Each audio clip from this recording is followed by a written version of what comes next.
Merci, collègues, pour nous avoir rejoints. C'est mon plaisir de vous souhaiter la bienvenue à notre dernier webinaire ECHO, WHO, OMS ECHO pour l'année. Merci beaucoup à tous ceux qui nous ont suivis pendant cette année. Une des questions constantes qui a émergé, c'est données. Comment obtenir les données et les statistiques afin de pouvoir avoir des programmes de qualité pour les adolescents et les enfants. Alors, le titre de ce webinaire, c'est comment obtenir les nombres, comment avoir les bonnes statistiques, innovation, information stratégique pour les programmes pédiatriques et les programmes des adolescents du VIH. Avec mon collègue Ivy Kassiri,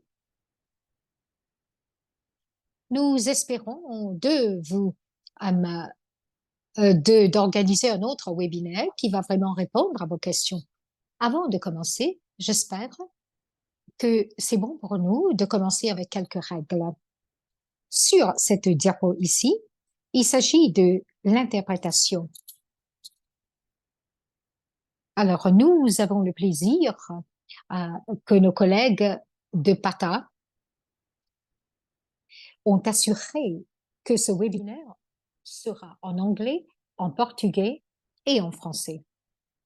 Comme toujours, si vous voulez écouter dans la langue de votre choix, tout simplement, cliquez sur le bouton de l'interprétation et vous serez en mesure d'écouter à votre langue préférée.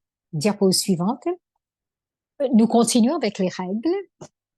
Alors ici, on est en train d'enregistrer cette session afin d'assurer que nous avons un enregistrement de notre programme sur lequel nous pouvons revenir à l'avenir.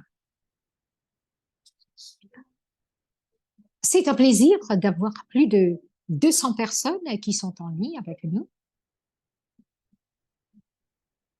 Et on aimerait vous rencontrer. Alors, faisons ce que nous faisons d'habitude. Utilisez la boîte de conversation pour vous présenter. Indiquez votre nom, le nom de votre organisation et ensuite, quel est le nom de votre pays. Comme ça, on pourra vous connaître à travers la boîte de conversation. Et si vous avez des problèmes de connectivité, écrivez ECHO IT dans la boîte de conversation et un informaticien sera en mesure de vous aider. Règle de base. Pour ceux qui sont en ligne maintenant, j'aimerais, si vous pouvez vous engager autant que possible. Alors, essayons de nous engager, d'avoir des discussions. Il y a deux fonctions ici. Si vous voulez envoyer des commentaires généraux, utilisez l'option des commentaires généraux dans la boîte de conversation. Et deuxièmement, si vous avez une question qui s'adresse aux panélistes, alors utilisez la fonction Q&A, questions et réponses, pour adresser votre question aux panélistes concernés. Diapo suivante. Nous octroyons un certificat de présence. C'est très populaire. Nous obtenons beaucoup de emails, de courriels. Si vous voulez ce certificat de présence, alors participez dans un sondage très bref à la fin de ce webinaire. Alors, à la fin de notre webinaire, nous allons envoyer le lien pour le sondage, pour l'enquête. Et vous pouvez participer. Alors, les diapos et l'enregistrement de cette session va être partagé par email à ceux qui se sont inscrits afin que vous puissiez avoir tout cela pour votre propre compte. Alors ici, le message aux, aux intervenants, c'est un plaisir de vous avoir ici en ligne, mais s'il vous plaît, essayons de respecter le temps alloué et parler assez lentement pour permettre aux interprètes de faire la traduction et parler clairement. Diapo suivante. Alors ici, ça nous donne un objectif général de notre marque. C'est devenu une marque pour l'OMS. Nous avons commencé ce programme il y a quelques années de cela pour nous accorder une plateforme afin de pouvoir échanger, d'apprendre, de discuter. Parce que le sens, l'atmosphère de notre programme a quelque peu changé au fil du temps. Alors ici, nous parlons des objectifs de ce webinaire. Lorsque nous avons commencé, j'ai mentionné combien de questions nous avons reçues sur les données et les statistiques. Alors, aujourd'hui, nous allons parler de trois principaux objectifs.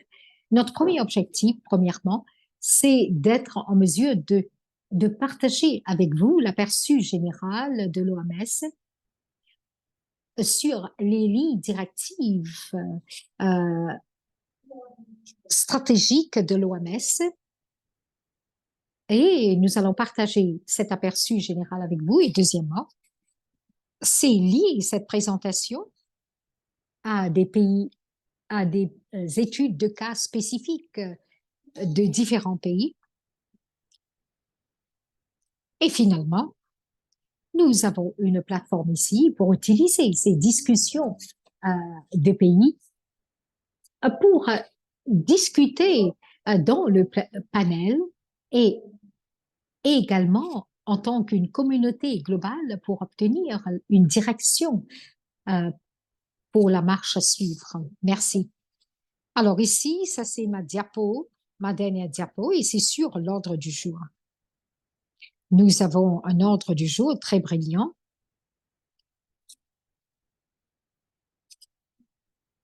Lorsque vous examinez la pléthore d'intervenants, il n'y a pas de doute que nous avons ici de bons experts. Et nous allons commencer et partager ici avec vous les lignes directives stratégiques de l'OMS. On est très heureux d'avoir ici le Ghana, le Botswana et bien sûr, les entreprises de santé sont là et bien sûr, nous avons les communautés, nous avons ici nos collègues de PATA qui qui sont bien connus pour obtenir, pour recueillir des données de qualité des institutions de santé. Et nos collègues vont partager avec vous les stratégies sur la prévention des maladies. Et après cela, nous allons avoir une discussion très solide par nos panélistes.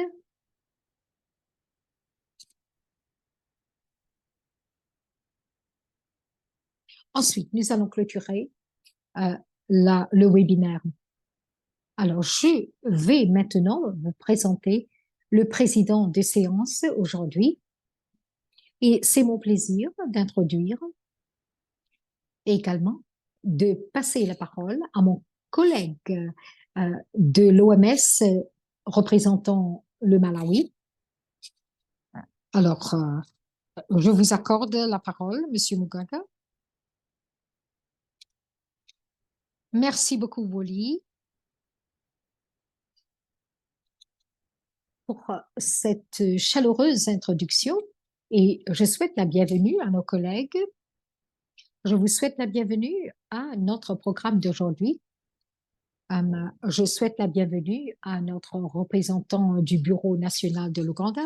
J'aimerais euh, accueillir tout le monde et sans perdre trop de temps, permettez-moi d'introduire notre premier présentateur, Monsieur Hiwot Haile Selassie. Il est un consultant qui travaille avec l'unité stratégique d'information dans notre siège à l'OMS. Hiwot, vous, vous êtes la bienvenue. Faites votre première présentation. Merci beaucoup. Merci beaucoup, Mugaga. C'est bien de vous revoir encore. Aujourd'hui, je vais présenter les recommandations et les orientations de l'OMS sur les informations stratégiques. Alors, cette diapo illustre le progrès que nous avons eu en ce qui concerne les traitements sur une période de temps 2010 à 2023 au niveau global et également par région. En 2023, presque 85 des personnes qui vivaient avec le VIH ont suivi le traitement. Dans l'Afrique subsaharienne, nous avons vu même une couverture plus élevée à un niveau de 90% et 82% sur traitement et les autres qui démontrent une charge virale supprimée. Alors ici, nous accomplissons un progrès ici sur les cibles et malheureusement, nous sommes un petit peu en retard. Vous pouvez voir les tendances ici sur les ARV.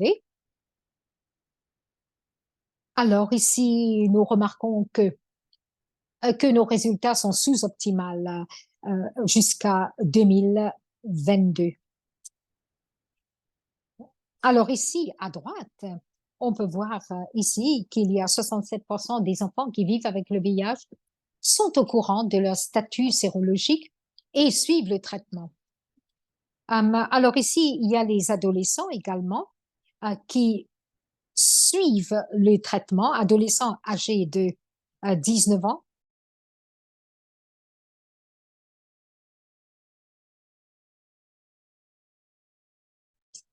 Et ces adolescents suivent le traitement. Néanmoins, il y a des écarts en ce qui concerne l'adhérence au traitement. Nous utilisons ces données pour adresser les besoins spécifiques de ces populations. Sachez qu'il y a des écarts, des lacunes dans les données du VIH pour les adolescents et les données pédiatriques. L'OMS a lancé ses lignes directrices sur les informations stratégiques consolidées du VIH en 2022. Alors ici, ces orientations se focalisent au niveau individuel et il y a une intégration des données. Alors ici, il est nécessaire, il est recommandé d'avoir des personnes d'avoir des interactions entre les données. Alors, il est très important pour les programmes de faire un suivi de nos résultats. Il y a 5 recommandations très clés pour faire le suivi des traitements du VIH, y compris les enfants et les adolescents. Alors, il y a de nouvelles recommandations qui se focalisent sur le dépistage et l'analyse. Et nous utilisons des données de dépistage pour cibler et viser les services à la population, en général, les populations qui ne sont pas au courant de leur statut sérologique, y compris les enfants et les adultes.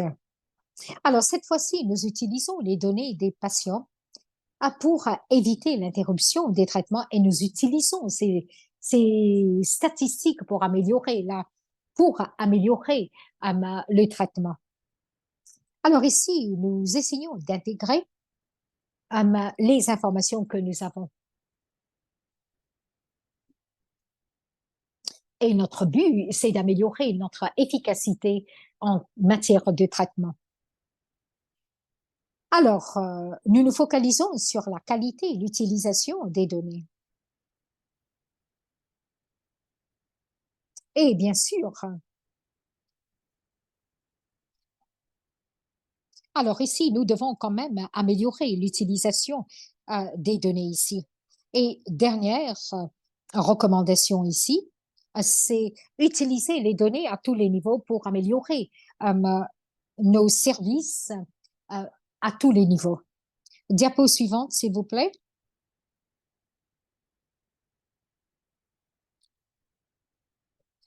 Alors ici, euh, améliorer, nous devons améliorer la collecte et l'utilisation de nos données. Alors, j'aimerais souligner que c'est une ressource que tout le monde peut utiliser et ça aide les patients. Et nous devons également améliorer les services fournis aux enfants et aux adolescents afin d'améliorer nos rapports sur les soins du VIH que nous apportons. Alors ici, cette diapo donne le résumé, la synthèse des traitements. Depuis que nous avons cascadé les soins aux adolescents et aux enfants, la plupart des indicateurs pour les enfants et les adultes sont identiques, à l'exception des indicateurs spécifiques pour le VIH. Je vais me focaliser sur les indicateurs qui sont ici soulignés dans la boîte rouge pour la transmission verticale. Étant donné que nous n'avons pas beaucoup de temps, je ne vais pas vous donner les détails de ces résultats, de ces indicateurs, mais il y a 6 indicateurs, 6 principaux indicateurs. Alors ici, vous pouvez voir ceux qui ont un cercle bleu sont des indicateurs qui sont cruciaux pour faire un suivi ici. Alors, il y a 6 indicateurs qui sont recommandés pour le dépistage. Il y a un indicateur qui mesure les indicateurs et il y a également un indicateur qui, qui lie les patients aux ARV. En ce qui concerne les soins pédiatriques, alors ici, nous avons le traitement des 95. Il y a un indicateur sur la nutrition totale et les mesures qui sont liées aux soins. Également, il y a également l'initiation des ARV. Il y a également 5 priorités et des indicateurs pour faire un suivi de la fourniture des services sur le VIH et également sur les soins du VIH. Et il y a des populations ici pour les enfants. Et il faut voir quelles sont les personnes qui sont éligibles pour ces services et comment retenir ces patients dans le traitement et également réduire leur charge virale. Alors, il y a des indicateurs sur le dépistage et le traitement. Il y a des lignes directrices ici, diapo suivante. Les lignes directrices également incluent quelques considérations sur le dépistage des enfants et des adolescents. Alors ici, il y a une désagrégation en termes d'âge sur une période de chaque 5 ans. Et voilà comment on essaye euh, identifier les soins pour les enfants. Alors ici, étant donné qu'il y a une expansion de nos statistiques parce que nous avons des comptes rendus, des registres électroniques, ça nous aide beaucoup. Alors, nous utilisons des identifiants électroniques qui sont recommandés par l'OMS pour faire un suivi des clients, y compris les enfants et les et les adolescents afin d'améliorer notre soin des patients. Alors, dans ces lignes directrices, nous, il y a quelques points importants que nous avons partagés dans la boîte de conversation. Nous devons retenir les enfants et les adultes dans notre système de traitement. Et même en ce qui concerne les adolescents, il doit y avoir des interventions psychosociales. Diapo suivante.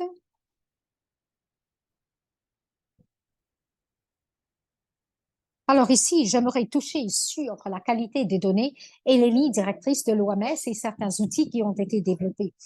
Alors ici, en général, il y a beaucoup de problèmes à nos programmes pour enfants et adolescents si nous ne suivons pas ces lignes directrices. Alors ici, nous devons assurer un bon suivi, une bonne mise en œuvre, exécution. Et l'OMS et les partenaires PEPFAR et le Global Fund ont développé des outils harmonisés pour favoriser le dépistage de la charge virale. Et il y a des outils pour les enfants et les adolescents. Et ces outils sont utilisés pour faciliter ce que nous devons faire. Diapo suivante. Euh, En termes de synthèse, l'OMS recommande l'utilisation des données pour améliorer euh, notre service de santé. Et il y a des indicateurs pour les enfants et les adultes. Et nous devons reconnaître que ces populations, vraiment, euh, que ces programmes et ces indicateurs, ces outils nous aident à offrir un meilleur service. Alors, il y a eu quelques défis très spécifiques dans le suivi du traitement des enfants et des adolescents et voir, et voir comment faire le suivi à travers plusieurs établissements de santé. Alors ici, il est nécessaire d'améliorer nos données et vraiment réaliser notre et réaliser nos objectifs. Ça, c'est ma dernière diapo. Merci beaucoup. Je suis à votre disposition si vous avez des questions. Non, merci beaucoup, Hiwot. Merci de votre présentation.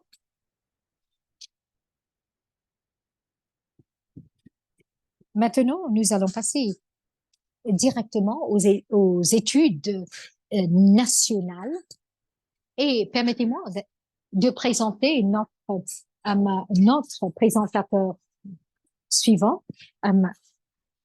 Il est le manager de notre programme au Ghana.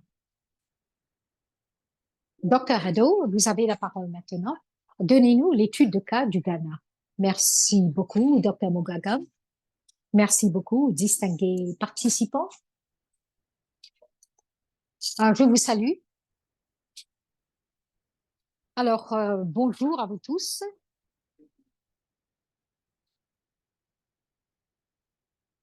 Comment avoir les bonnes statistiques pour faire un bon suivi de nos programmes euh, ici? Est-ce que vous pouvez passer à la diapo suivante, s'il vous plaît? Ça va être les grandes lignes de ma présentation, le contexte de l'épidémiologie nationale. Diapo suivante. Ghana se trouve à l'ouest de l'Afrique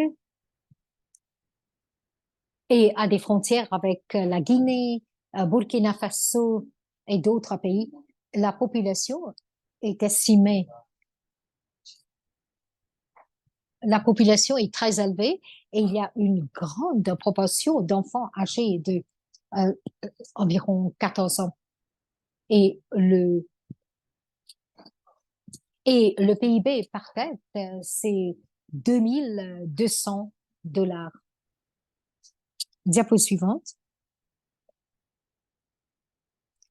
Alors voici la situation.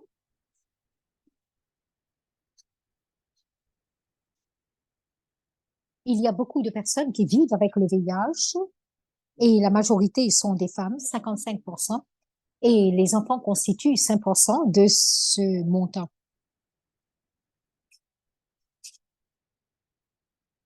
À la fin de 2023, nous avons estimé 17 724.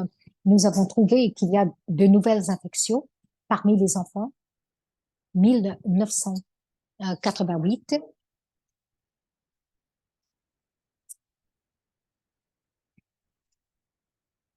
Alors, 11% des mortalités étaient les enfants. Alors, nous avons les indicateurs de 95-95, il y a, et 95, 65, 69 et 95. La couverture ARV qui utilise la population euh, vivant avec le VIH est de 46%, 46%, 30% parmi les enfants. Et le PTME, PME, et le PME est de 90%. Alors, nous avons une bonne couverture PME. La prévalence est de 1,53 et la prévalence transmission mère à enfant est de 5% à 6 semaines et 13% à 18 mois. Diapo suivante.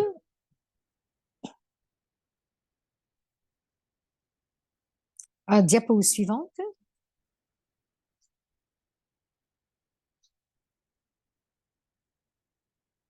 Alors, afin de faire des rapports qui sont précis, il faut avoir des outils en ligne avec les lignes directrices de l'OMS.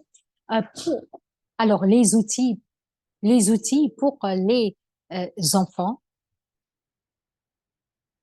Nous avons quelques outils que nous pouvons utiliser. Alors ici, pour les enfants, on peut voir que c'est bien désagrégé pour le dépistage. Diapo suivante. Et c'est désagrégé par genre. Alors, basé sur tout cela, nous avons des données qui nous permettent de regarder les données parmi les enfants.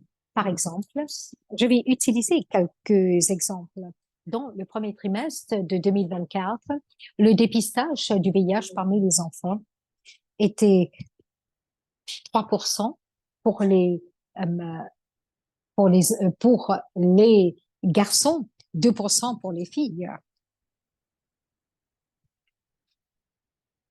Et lorsque nous parlons de différentes couches de population, nous pouvons voir que il y a une désagrégation parmi les hommes, les femmes, et c'est important pour nous d'isoler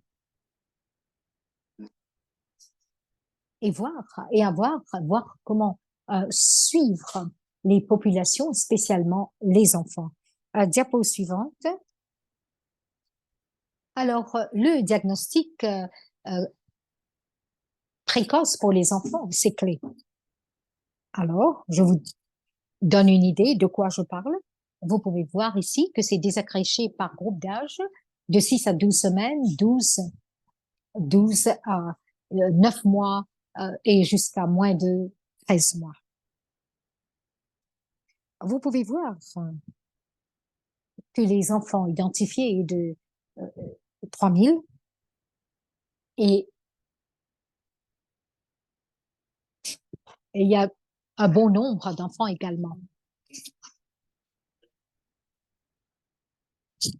On remarque ici que les enfants qui sont identifiés, il me semble que nous avons identifié quelques enfants.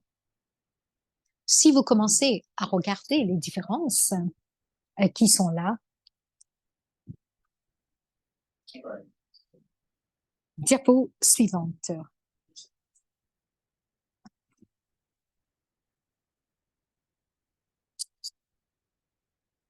Alors, nous devons utiliser les données afin de nous permettre de prendre les décisions. nous avons remarqué qu'il y a les enfants, une baisse dans l'utilisation des ARV parmi les enfants.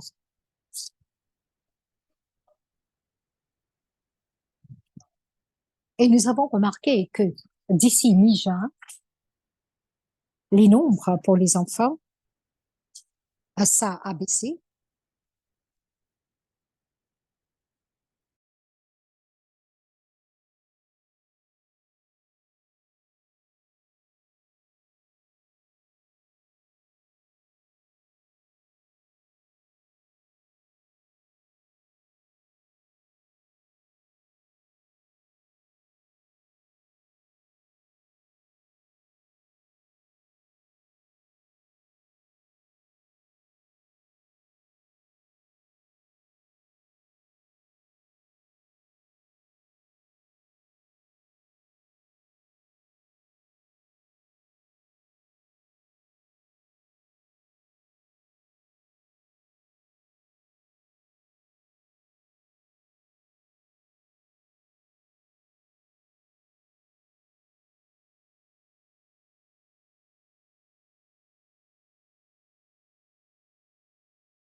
On peut voir que pour la suppression, pour les adultes, si vous regardez les données sur le portail, il y avait moins au niveau des données nationales pour septembre 2024 et comparé à 89% chez les adultes.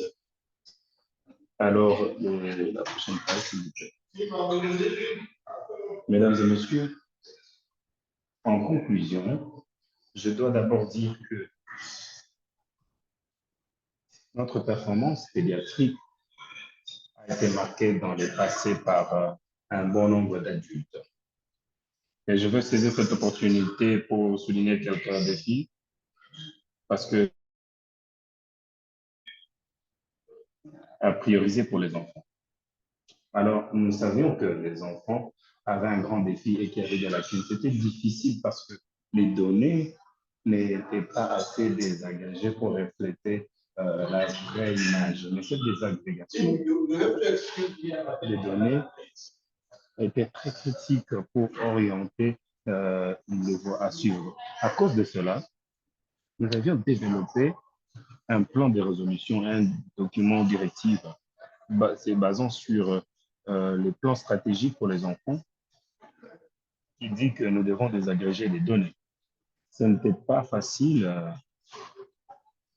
parce que avoir ces deux éléments demandait que nous puissions encore avoir une formation, mais nous étions en mesure de le faire quand même. Maintenant, les données sont claires, même si nous n'avons pas une couverture totale ou une totalité, mais au moins les sites où nous pouvons recueillir les données, nous sommes en mesure de déterminer qu'il y a des lacunes relatives aux questions des adultes. Et pour une révision des données et les discussions avec les parties prenantes. Maintenant, nous sommes en mesure d'utiliser les données pour orienter le soutien nous sommes en mesure d'utiliser ces données pour aussi soutenir le travail de Grant Modest. Parce que nous sommes en mesure de dire exactement ce qui se passe chez les enfants. Et nous devons aussi être en mesure, nous sommes arrivés à un point où nous faisons l'analyse, considérant la transmission mère et enfant. Nous avons déployé l'audit de bébé-maman. Selon la capacité que nous avons, nous sommes en mesure d'identifier les bébés qui sont positifs ou les bébés qui sont exposés. Nous avons entrepris un audit, comme par exemple l'audit de mortalité maternelle. Nous sommes même en mesure de soutenir certains étudiants de pouvoir faire ces analyses. Nous allons continuer à améliorer ces données. Alors, je voudrais vous remercier, vous tous. Merci à l'OMS et à tous nos partenaires de l'UNICEF, de l'UNFP et tous les membres du Fonds mondial qui nous a aidés à combattre le VIH et la malaria, et à toutes les organisations de société civile et d'autres parties prenantes, le secteur privé, les prestataires de services qui font un travail de titan. Et à tous ceux qui ont contribué à ce travail, je vous remercie de votre audience. Je suis disponible s'il y a des questions. Merci beaucoup. Merci beaucoup, docteur Adao, pour ce partage aussi important.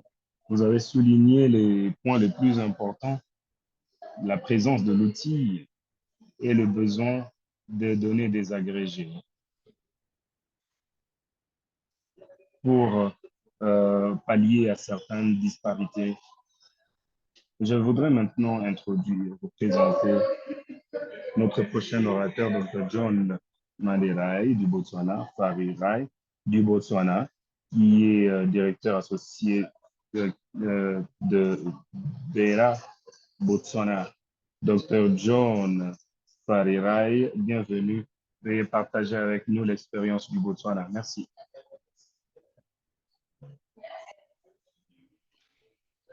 Merci beaucoup, Dr. Abar, pour cette présentation.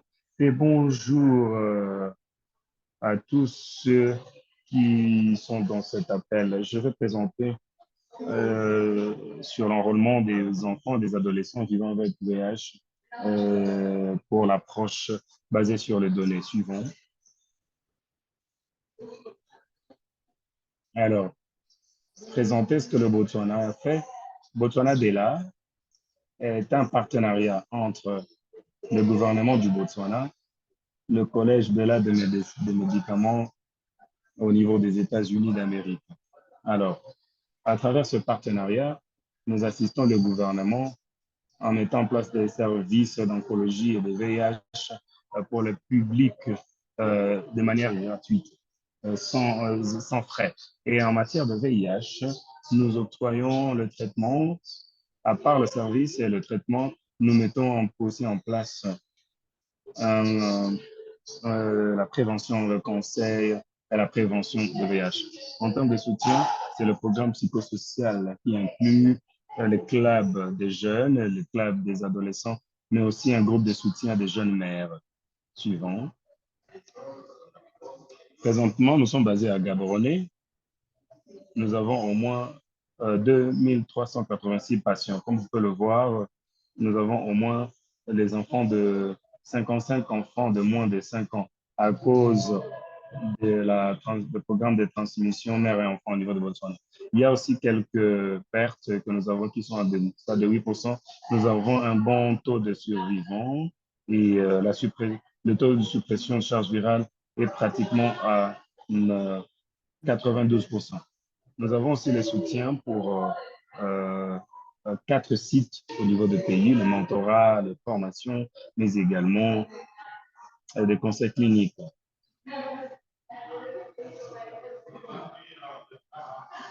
Le Botswana est en Afrique australe avec une population de 2 300 000 parce que nous ne pouvons pas comparer avec le Ghana pour cet aspect. La prévalence de 15 à 49% est à 16%.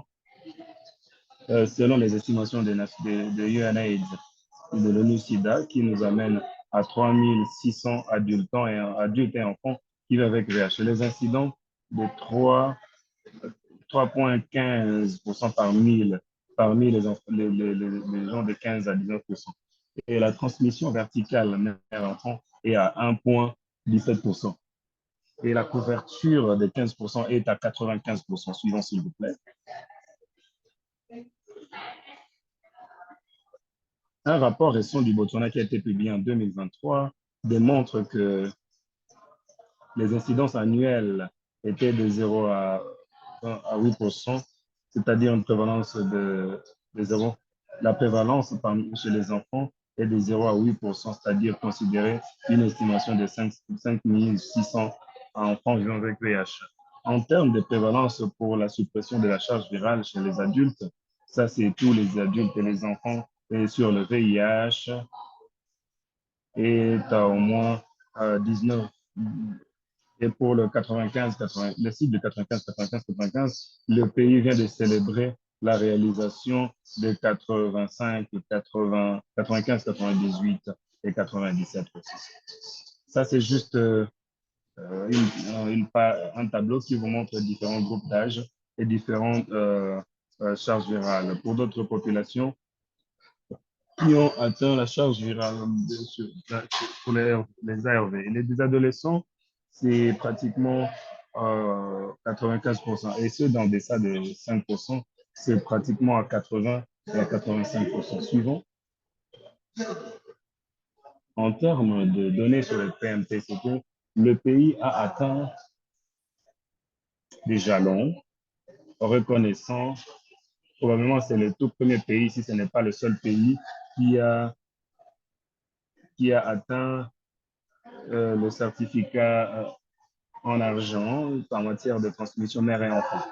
Alors, il y a bien sûr, nous avons au moins 500 cas c'est-à-dire moins de 5% de taux de transmission verticale. Plus de 80% dans le soin anténatal, au moins 80%, 90% des femmes vivant avec VIH enceintes, les femmes enceintes avec VIH sont sous thérapie. Il y a une réduction parmi les bébés qui sont exposés, les 9605 bébés qui sont exposés.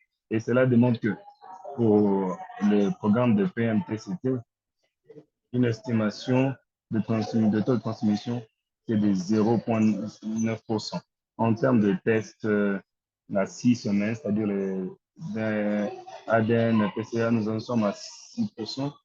Et pour le test rapide, il y a aussi une bonne couverture. Suivant.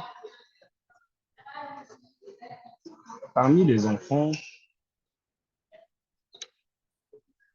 nous démontrons ceci, ces statistiques de l'ONU-SIDA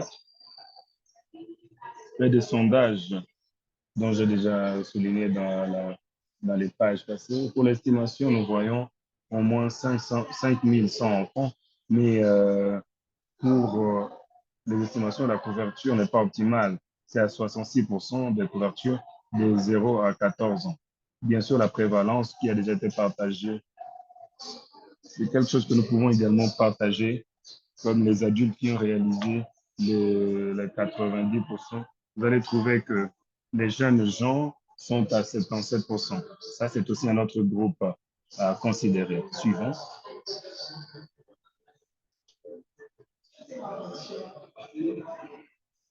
Alors, vous pouvez rentrer. Merci.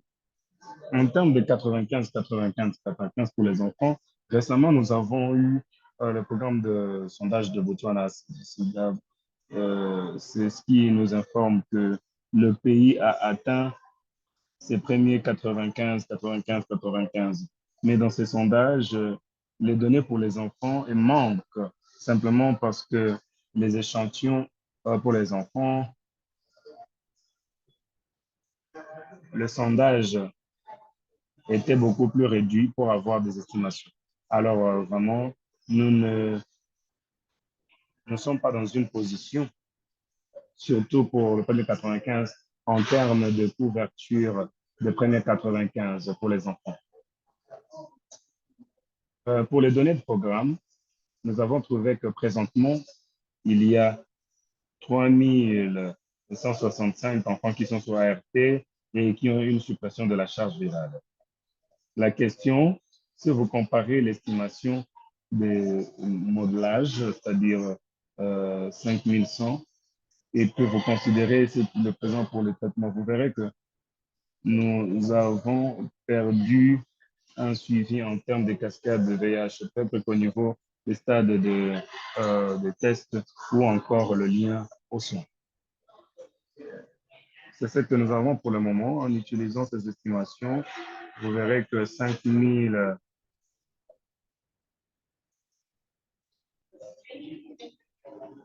et nous disons qu'utilisant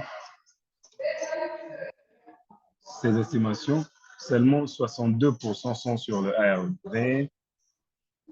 Et pour ceux qui sont dans ce soin, il y a une bonne suppression de la charge virale. La question que nous savons qu'au Botswana, la plupart de nos mères enceintes sont liées aux soins prénatales. Ceux qui sont séropositifs, plus de 90% sont sous soins. Et nous disons alors que ces enfants devraient être dans des paramètres de santé. Alors, le problème est que nous voulons savoir, est-ce que nous pouvons utiliser ces records et faire des investigations pour savoir si ça serait possible de faire un suivi de la naissance à 6 semaines, ainsi de suite, suivant. Avec cette pensée, nous avons eu le soutien de l'ONU-SIDA. Nous avons fait ce que nous appelons les résultats de tests pour l'exposition de VIH de l'enfant de Botswana. Nous avons fait, nous aller pour l'enregistrement des grands hôpitaux au Botswana, c'est-à-dire Princesse Marina au niveau de Gaborone et Nyangabo, qui est la deuxième grande ville, et le seul ATD, qui est dans une zone la plus populaire.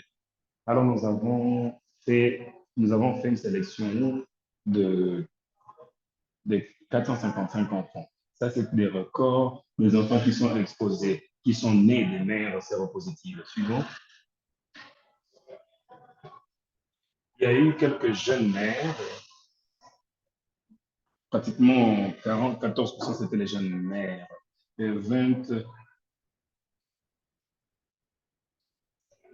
et 53% des mères avaient été au-delà de 35 ans. Suivant.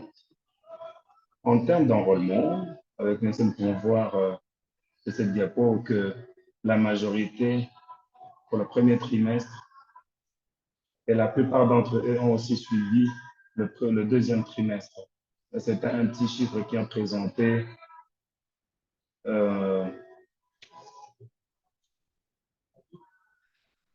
la, la plupart, le modèle le plus utilisé, c'était le modèle vaginal. Et pour la nourriture des enfants, ils avaient été sous le formula. C'est des enfants qui sont, des bébés qui sont exposés. Juste pour donner une perspective, au niveau de Botswana, toutes les bébés exposés au VIH, et les mamans utilisent le biberon. Le gouvernement met en place le lait gratuitement. C'est comme ça, peut-être que c'est un tout petit peu différent aux autres pays où ce lait n'est pas aussi gratuit. Et la prophylaxie pour les enfants, pour ce code était plus élevé. Peut-être que nos dénominateurs sont 150. Plus de 90% des clients ont reçu soit le cortimoxazole et cortrimoxazole ou encore le NVP. Alors, ce sont les codes de 2016. Merci. Suivant. Suivant, s'il vous plaît.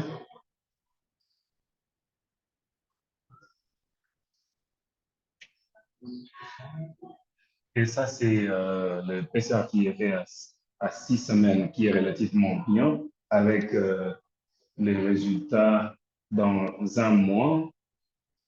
Notre objectif, c'est de recevoir cela à 2 semaines.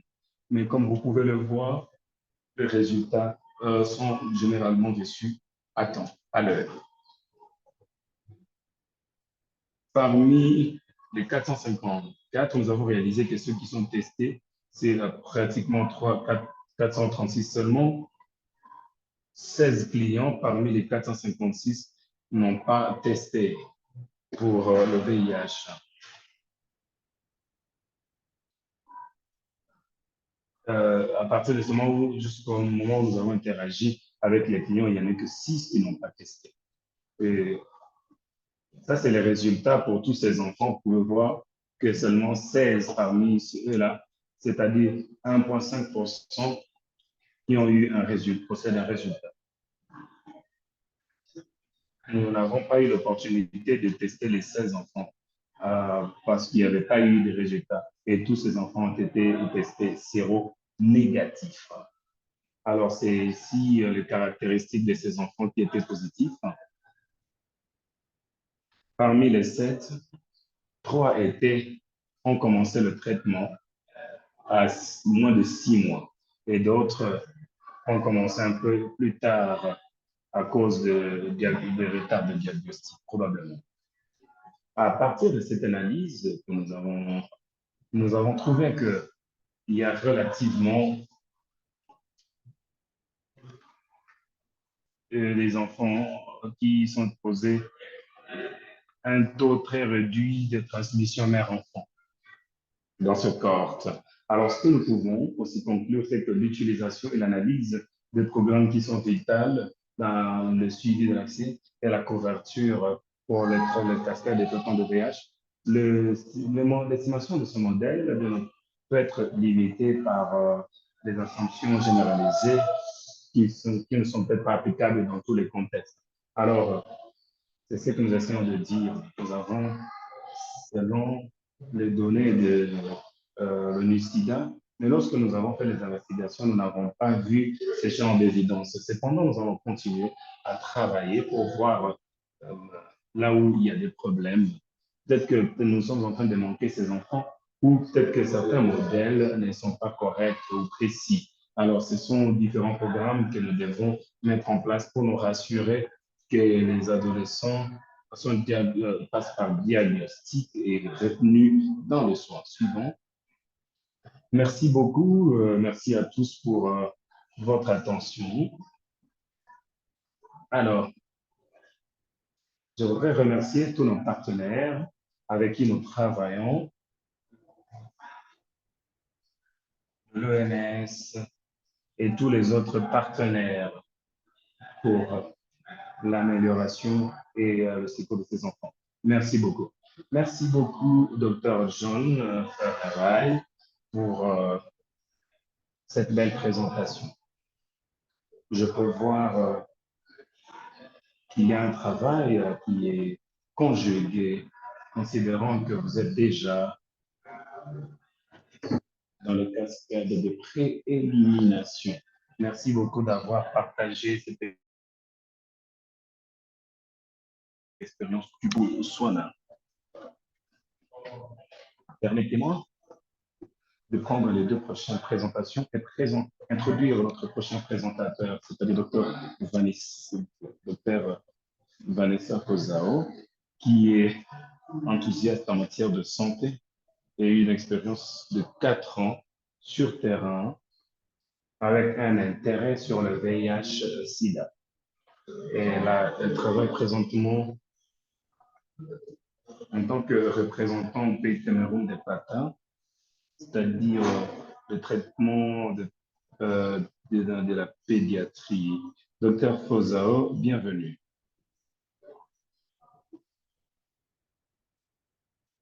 Merci beaucoup, Mugaga. Je vais allumer ma caméra et puis l'éteindre pour question de bande passante. Comme vous le savez, PATA est un réseau de prestataires de services de santé qui croient que le faire maintenant, le faire ensemble et le faire mieux. Je suis là pour vous donner une perspective de ce travail, les défis auxquels ils font face et ce que nous pouvons faire pour y pallier. Alors, nous allons suivre les aperçus. Je vais commencer ma présentation avec un avertissement. Les gens continuent toujours avec euh, je vais donner un avertissement, c'est-à-dire les données un sens, c'est qu'ils ont un goût, ils ont un toucher, une vue, un sens. Mais la question est que, est-ce que vous entendez? Alors, si vous pensez que les données est un sens, alors les données doivent avoir un sens. L'objectif est qu'à la fin de cette présentation, nous puissions tous nous convenir que les données doivent être sensées. Mais à qui? À ceux-là qui les génèrent et qui les utilisent. Ceux qui génèrent les données doivent savoir comment les utiliser. Considérons l'introduction. Nous savons que c'est très critique pour nous de recueillir et de reporter les données pour améliorer les résultats de la santé de nos patients. En tant que prestataire de santé, il y a un bon nombre de défis auxquels nous faisons face. Bien sûr, beaucoup de barrières qui peuvent aussi se retrouver pour le partage des données et être effectif.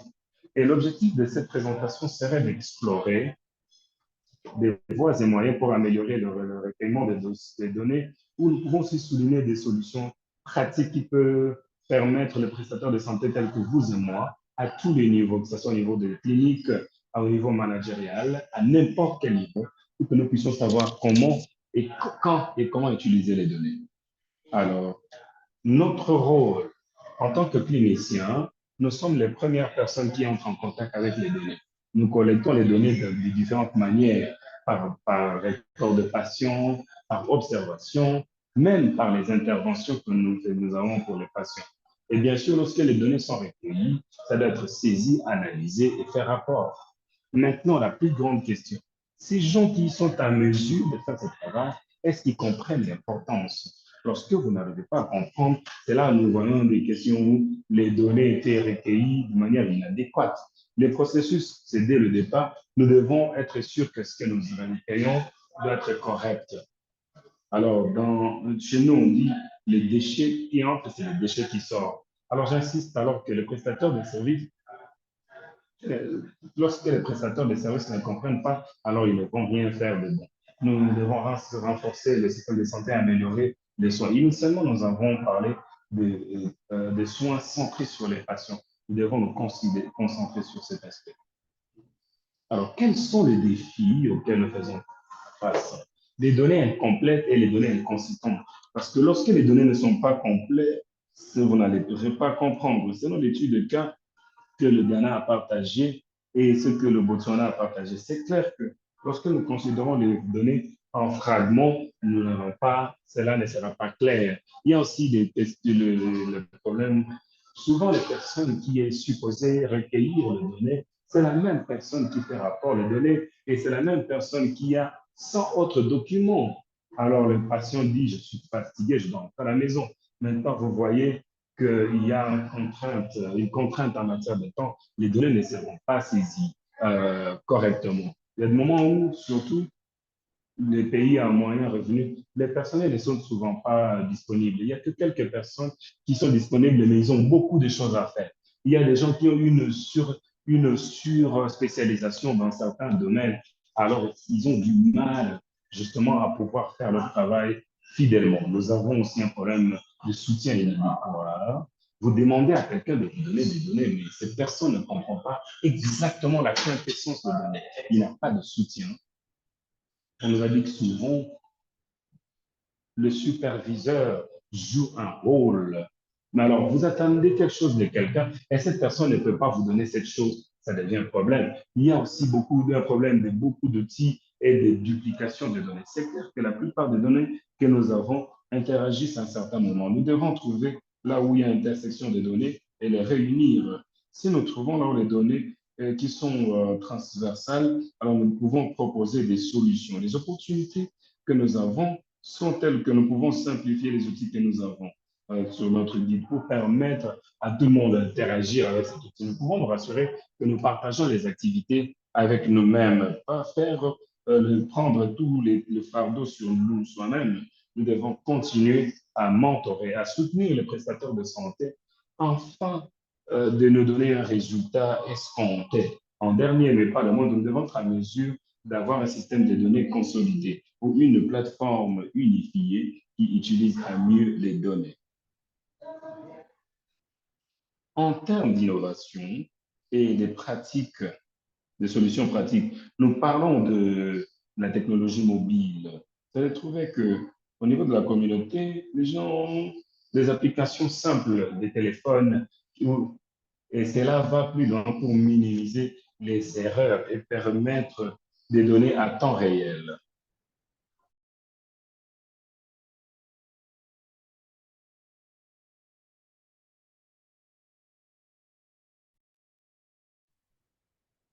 Et nous devons comprendre pourquoi nous devons recueillir des données.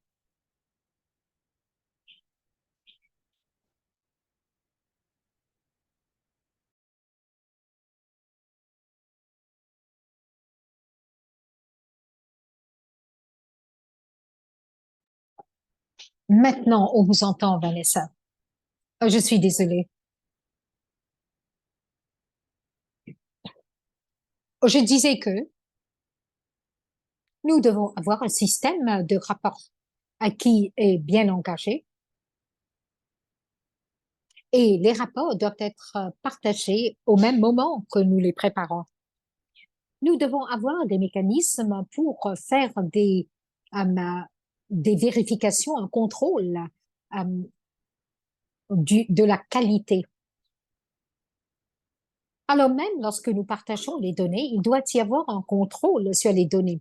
Par exemple, si nous partageons les données sur une femme, par exemple, qui est enceinte, il faut faire en sorte que tout cela, ça marche bien.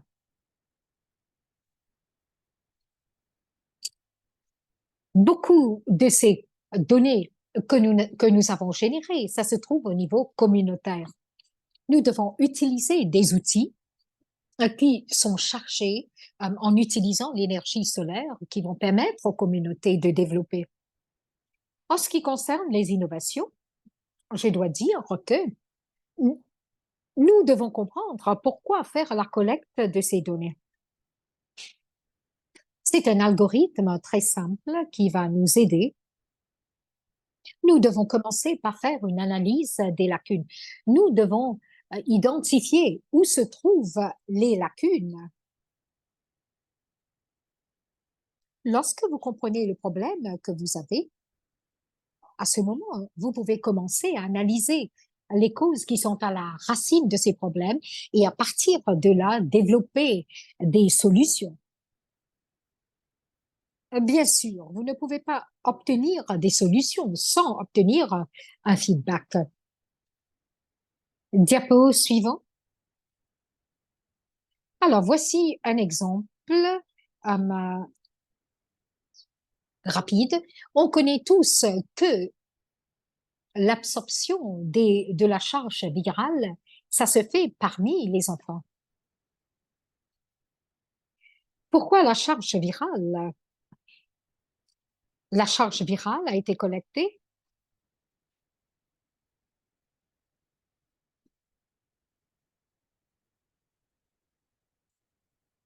Alors, la charge virale adoptée par le district était à 71%.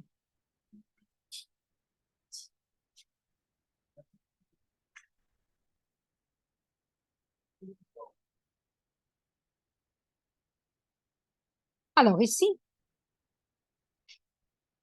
nous avons eu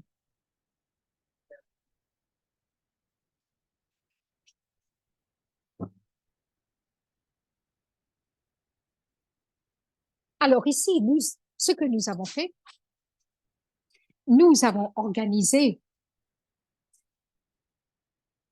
nous avons organisé la charge virale. Et ils ont commencé à comprendre pourquoi il était important d'avoir cette optique. Nous avons remarqué que la plupart des enfants, l'adhérence n'était pas vraiment très grande. Alors, nous avons besoin d'une charge structurelle pour assurer que l'adhérence parmi les enfants se fait.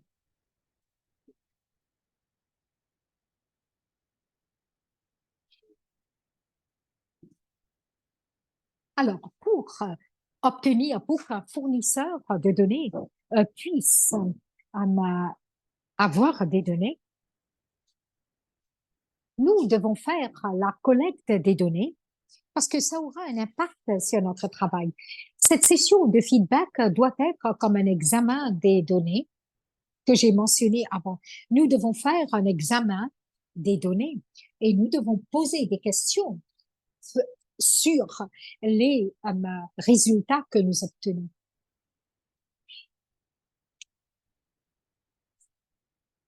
Diapo, s'il vous plaît.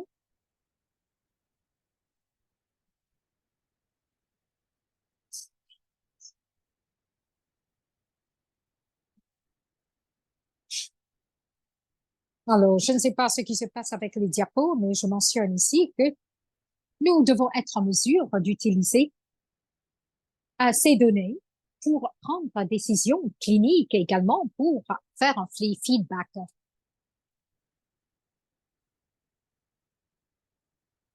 Et nous devons nous focaliser sur les patients. Bien sûr, les superviseurs,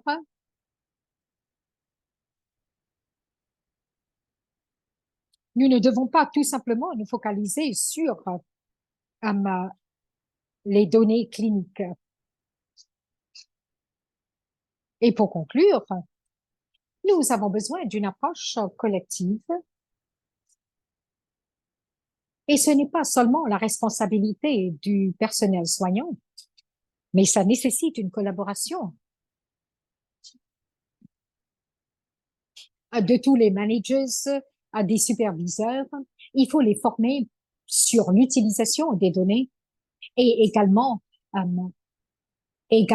connaître euh, comment utiliser ces données.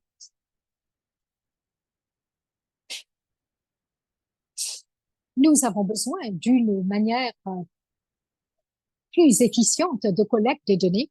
Alors, je vous remercie tous pour m'écouter et je remercie l'équipe de la PACA et je remercie les organisateurs. Merci beaucoup. Excellent, excellent, Vanessa.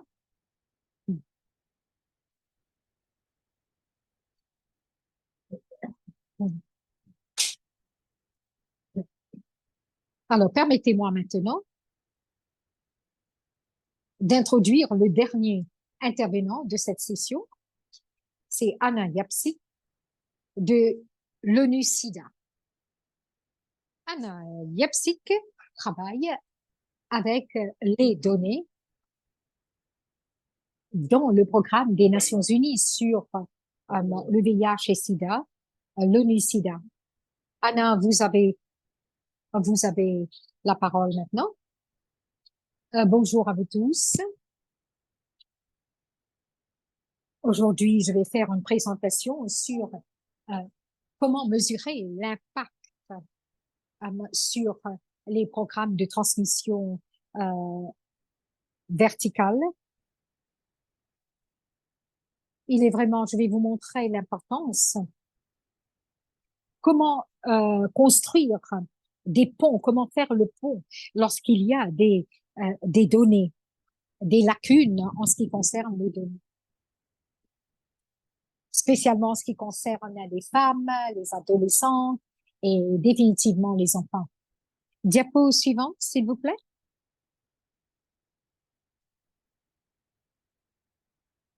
Avant de commencer, j'aimerais dire que c'est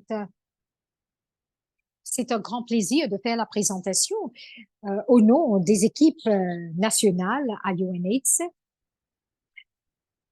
et également en ce qui concerne nos partenaires de collaboration. Et nous avons également des systèmes de données. Et nous devons également montrer quels sont les groupes de référence scientifiques qui existent et qui sont les conseillers sur les améliorations. Et il y a beaucoup de partenaires qui s'engagent dans ce travail. Et nous avons un sous-groupe multisectoriel sur l'aspect pédiatrique. J'aimerais également partager les contributions sur les améliorations continues, euh, sur les modèles qui existent. Et définitivement, les partenaires, parler des partenaires dans le Global Alliance et nos partenaires techniques également qui maintiennent ce modèle. Diapo suivante, s'il vous plaît.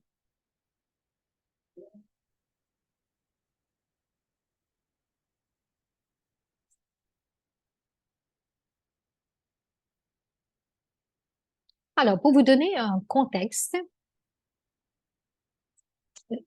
basé sur les présentations du Botswana, Cameroun et le Ghana, alors ici, il y a cette réalité qui existe. Il y a le niveau de population et nous observons qu'il y a trop d'enfants qui contractent le VIH et nous avons besoin de programmes de transmission verticale pour aider. Nous devons mesurer l'impact de ce programme et voir ce que nous devons faire ici. Merci. Dans cette présentation, je vais utiliser plusieurs approches.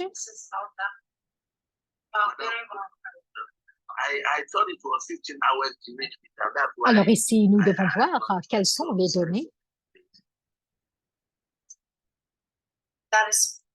Alors, pour adresser les défis, nous devons utiliser proprement quelques approches clés. Premièrement, c'est le modèle basé sur la population.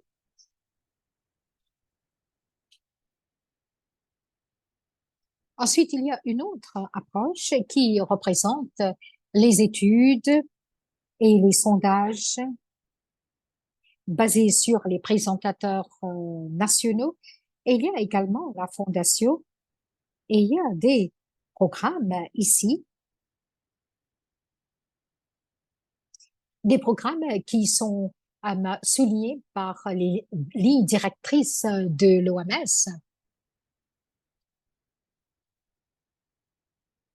Les modèles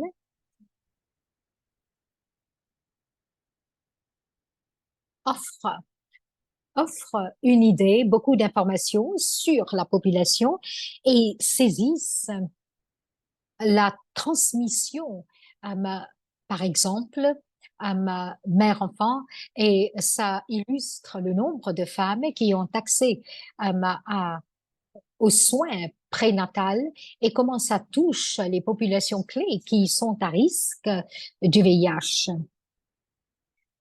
Alors ici, nous devons avoir la base de référence pour les différents pays et déterminer quelles sont les cibles sur une période de temps. Alors, ça peut nous aider à déterminer l'impact de différentes interventions au niveau national. Cependant, les modèles ont des limitations. Alors, ça dépend des suppositions. Par exemple, il y a des données de plusieurs sources. Alors, alors ici, les modèles peuvent ou soit démontrent ou non qu'est-ce qui se passe au niveau de ces modèles. Et tout doit être validé par les partenaires et les partenaires nationaux. Diapo suivante, s'il vous plaît. Alors, les sondages des populations. Alors ici, il y a des études spéciales qui offrent une bonne perspective sur l'impact, par exemple, des programmes de transmission verticale ou pour mesurer les résultats des programmes du VIH ou les résultats des programmes, par exemple, mesurer les... Et tout cela, ça peut coûter très cher. Quels sont les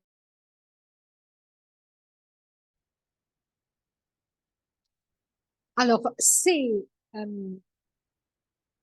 ces sondages, ces enquêtes nous donnent une bonne illustration de ce qui se passe. Alors, nous devons attendre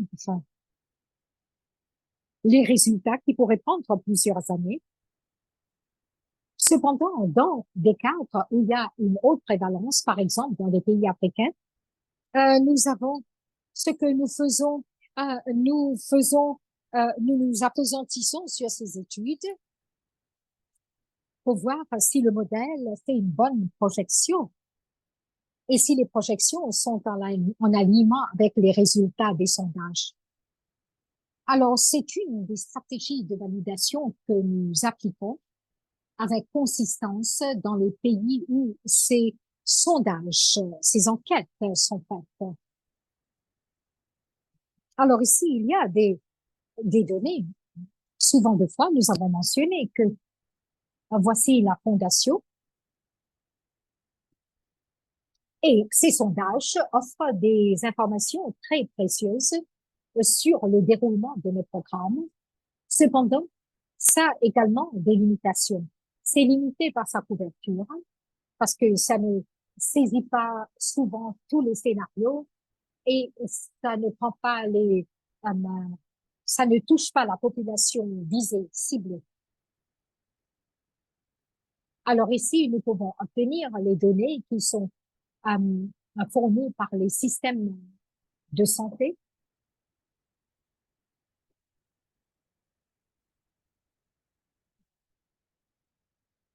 Alors ici, nous devons voir quelles sont les données qui viennent des mères.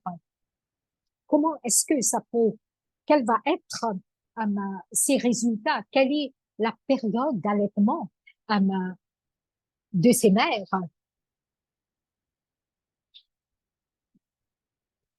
Sans quoi nous n'allons pas pouvoir voir cette personne sans données. Alors, c'est un désavantage d'un de nos systèmes. Parfois, les enfants euh, ici qui ont des informations, tout cela est bien informé et nous voulons que tout cela soit mieux. Nous voulons améliorer le système. J'aimerais également toucher un peu sur quelques principes qui se trouvent dans le scénario que je présente sur la transmission verticale et j'aimerais passer en revue quelques recommandations de l'OMS que nous devons tenir compte lorsque nous mesurons la transmission verticale pour assurer la mesure exacte de cette transmission verticale. Alors, nous devons tenir compte de la période entière d'exposition, tenir compte des soins prénatals, postnatals et tester les enfants après. Et tout cela, c'est recommandé par l'OMS, spécialement dans des cadres où il y a une haute prévalence et dans des régions où le risque est très élevé. Nous devons mentionner et mesurer la survie du VIH. Nous mesurons la transmission au niveau de la population et nos données doivent être représentées au niveau de la population. Ça pourrait être un modèle, ça pourrait être une étude et ça pourrait être au niveau des sources. Et nous avons besoin des données de haute qualité pour avoir une bonne mesure et de bonnes données de la transmission. Alors, nous avons besoin des caractéristiques. Nos systèmes de données doivent être bâtis, construits d'une telle manière que les données sont intégrées à tous les points d'intégration et voir à quel point de fourniture de services, de prestations de services sont utilisés. Examiner les capacités. Est-ce que nous avons les capacités pour continuer le travail, continuer la surveillance d'une manière compréhensive, et également avoir de bons systèmes de santé. Diapo suivante.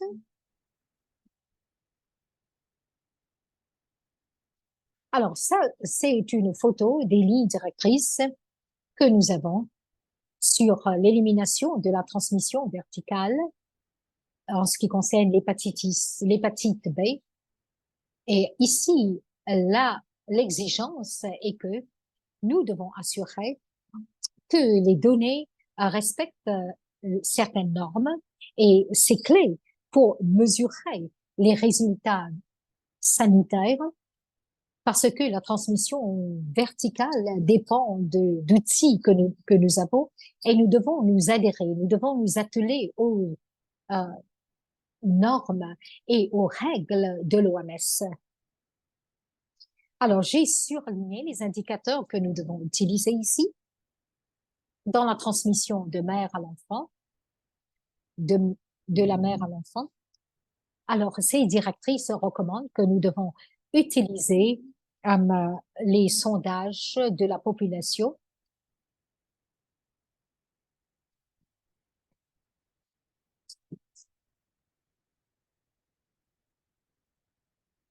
et voir quels sont les critères de l'élimination ou non.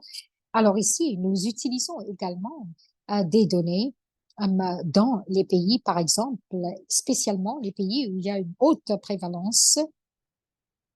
Et j'aimerais mentionner que qu'il y a des conditions où l'épidémie se concentre sur une démographie spécifique, par exemple les personnes qui sont des professionnels du sexe et les personnes, les hommes, les homosexuels. À ces populations, souvent des fois, sont marginalisées et très difficiles à atteindre. Et ça complique le programme. Et nous devons nous concentrer sur les enfants et les adolescents. Et tout cela, ce n'est pas facile pour atteindre ces populations. Et nous devons voir comment mesurer les tailles des populations qui souffrent du VIH et comment mesurer les résultats dans des endroits qui ont une forte prévalence du VIH. Alors ici, il y a également, voici une autre photo de la ligne directrice du VIH. Les lignes directrices qui sont recommandées par l'OMS. Et tout cela, ça provient des études, ça provient des enquêtes qui ont été faites. Par exemple, de la présentation, je dois dire, autant que je me rappelle, ce n'est pas facile de vérifier les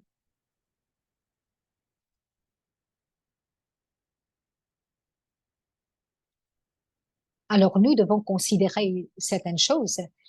Certaines enquêtes peut-être ne vont pas répondre aux questions des pays. Et tout cela est concentré dans des cadres de faible prévalence.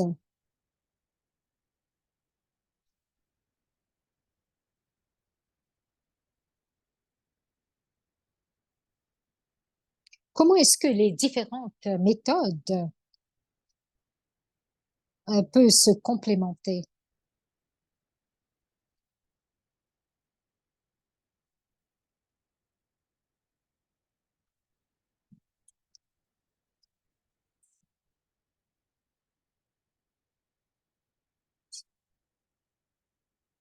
Alors, après la session, nous allons partager les diapos.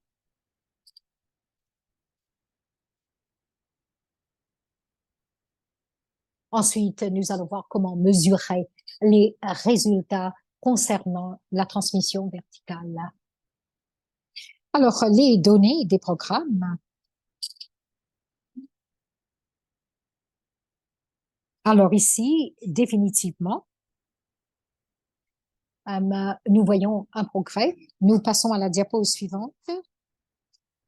Les études spéciales et les modèles. Alors ici, on est là pour valider les résultats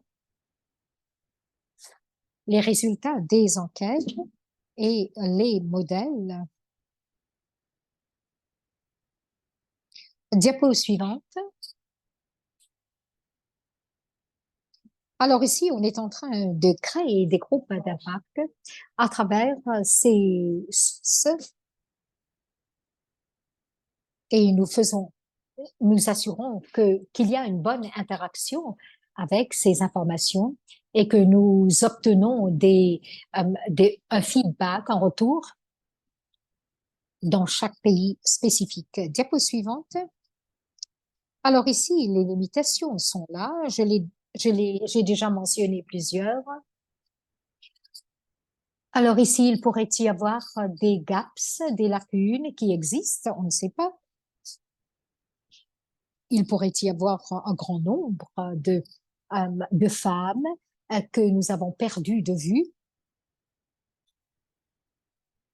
Et dans certains pays, il y a beaucoup de personnes dans un district euh, qu'on a perdu de vue. Et les modèles deviennent moins fiables lorsque les données ne sont pas fiables.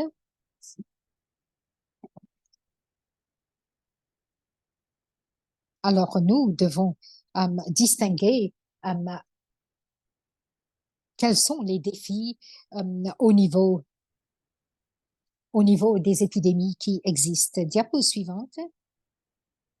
Alors ici, c'est une autre photo que j'aimerais partager avec vous. Alors ça, c'est les lignes directrices de l'OMS en date de 2022. Alors, j'ai voulu souligner qu'il y a une interaction très compliquée de la préconception à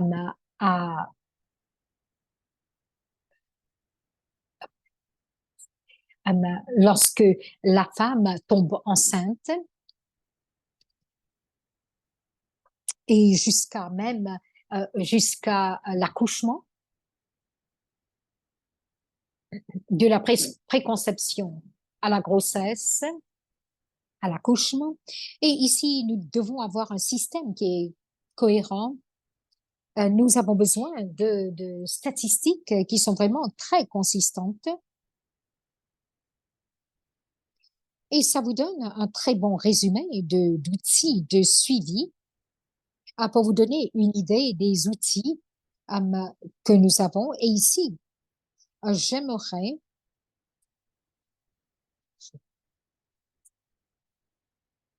et je voulais vous parler d'un système d'information qui est très crucial pour nous aider en ce qui concerne les rapports des maladies, par exemple le VIH,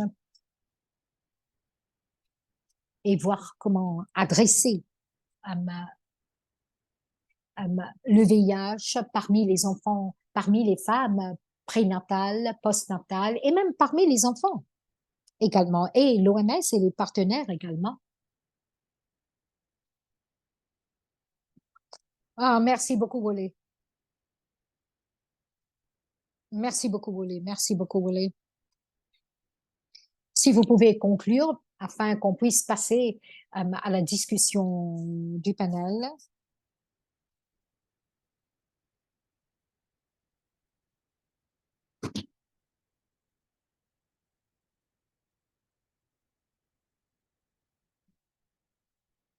Alors, voici les ressources que nous avons maintenant. Ça nous aide dans l'orientation. Également, ça nous aide pour mesurer la santé des populations. Merci beaucoup, Wally. Merci beaucoup. Le président est là et nous n'avons pas de temps. Alors, merci beaucoup. Je vais prendre une minute pour remercier tous les présentateurs, George, Vanessa, Anne et tout le monde. Je vous remercie beaucoup. Je remercie l'audience qui a continué à envoyer les questions. Maintenant, j'invite le prochain à ma président de session, Ivy.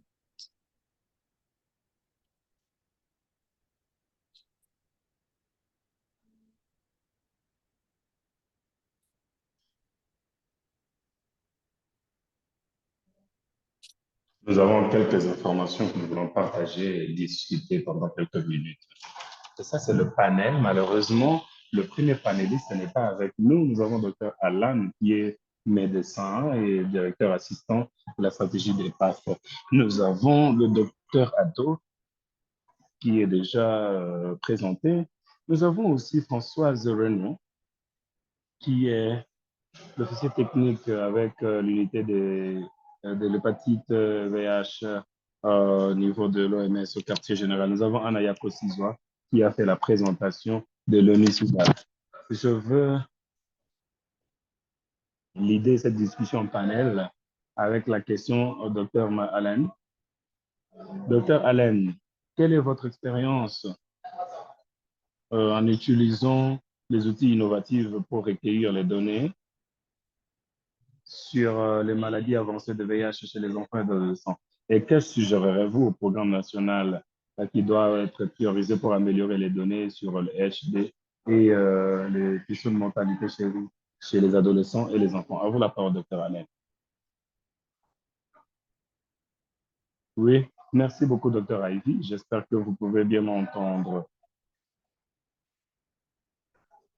Oui, permettez-moi de définir rapidement, euh, juste certains au cas où certaines personnes ne sont pas familières. En résumé, l'OMS définit la maladie avancée du VIH chez les adultes et les adolescents et les enfants de plus de 5 ans comme ayant un CD4 de moins de 200 par kilomètre ou encore avoir l'événement. Et pour les enfants,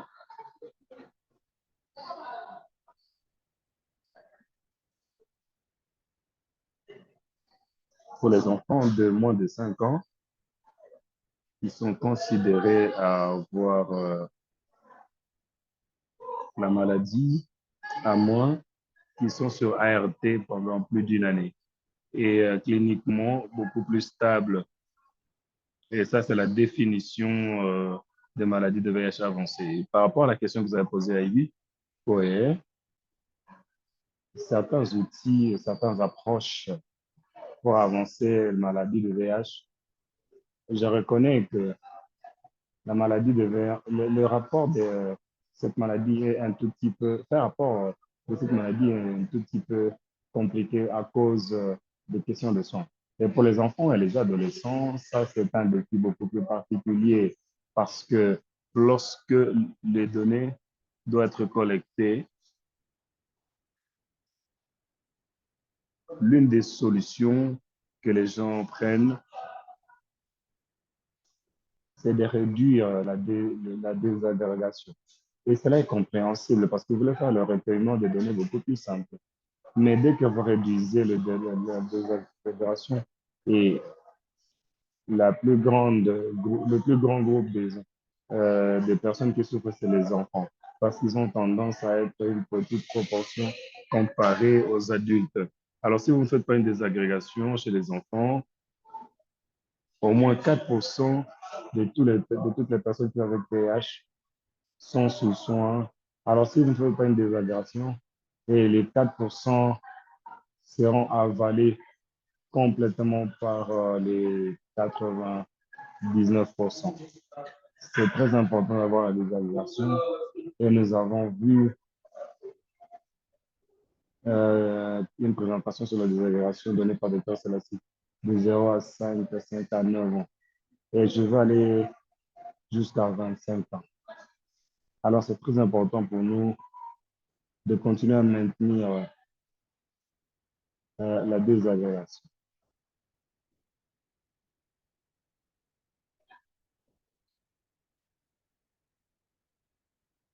Et surtout, si ceci est fait sur papier. Et certains niveaux primaires, des outils de niveau primaire nécessaires pour le rapport peuvent être électroniques. Euh, les données proviennent souvent de documents dans nos paramètres de santé. Cela peut alors être, par exemple, les laboratoires, les registres de tests, les patients, les registres des patients qui entrent, les registres d'immunisation. Nous avons également, dans certains pays, qui ont adopté euh, des registres très avancés. Alors, ceci forme une source primaire de documentation. Et dans d'autres paramètres, pour le HD, ceci ça n'existe peut-être pas. Et pour ce document, il y a alors une tendance d'avoir un résumé de rapport mensuel. Et encore, certains pays ont ceci pour le rapport général de VIH, mais ces rapports résumés dans la plupart des pays peuvent aussi inclure certains indicateurs, mais aussi spécifiquement les, pour les adolescents et les enfants que nous avons déjà mentionnés tantôt. Au-delà de ces résumés, ceci peut être envoyé au niveau national et au niveau sous-national. Et certains pays ont des repositoires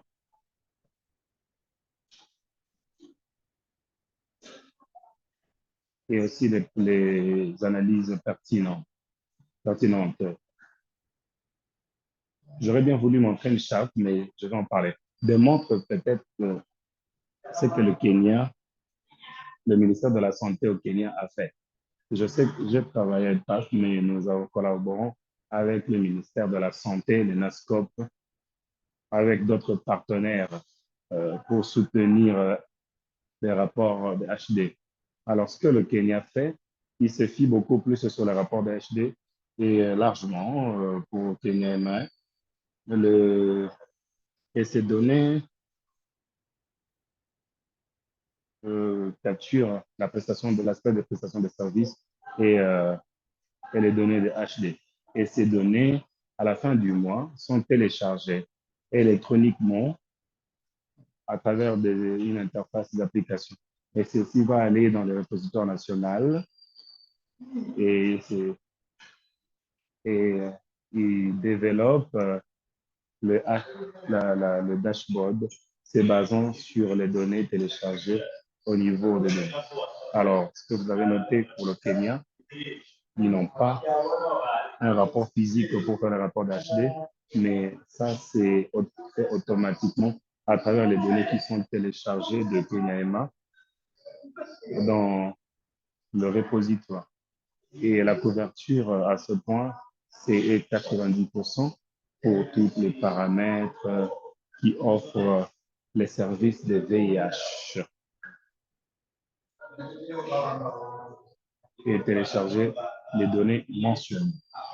Certaines recommandations que je peux avoir, le programme international pour améliorer les données de HD, mais aussi le taux de mortalité chez les enfants et les adolescents. Et les indicateurs de HD pour le rapport national et le traçage. Je sais que nous avons vu les 18 priorités, les indicateurs prioritaires dont nous avons mentionné et les autres 25 indicateurs. Je sais que nous faisons partie du mécanisme de rapport des Nations Unies global. Il y a certains indicateurs HD qui sont rapportés également. Mais si vous regardez le,